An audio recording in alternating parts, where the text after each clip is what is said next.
पेंजा सुद्धा वगैरे आज आपले नमन मंडळ सगळं वार्ताईचं इथे या ठिकाणी बसलेलं आहे. पण या परमेश्वराचं हा गौरव जो भाग आहे, या परमेश्वराचं सगळं त्याने जीवनामध्ये कसं वावरलेलं आहे, कसं त्याने व्यक्ती जीवन केलं. आज गवळींचा पाठलाग कसा केला तर ही पुस्तकं होतं. ह्या गवळींचं प्रत्येक ठिकाणी आज तुकाराम महाराज म्हणा अनेक संत महात्म्यांनी त्याचा लिखाण केलेले गौरव लिहिलेले आहे आणि तेच आपण म्हणतोय.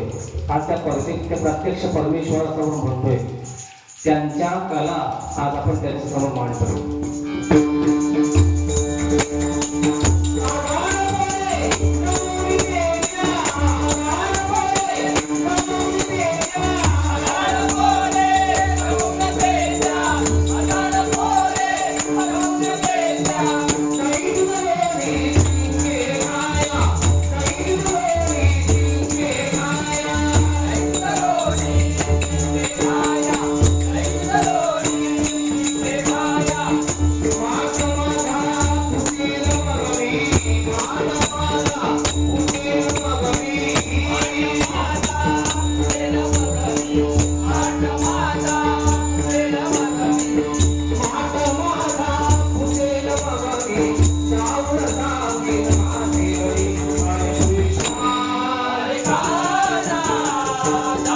Bye.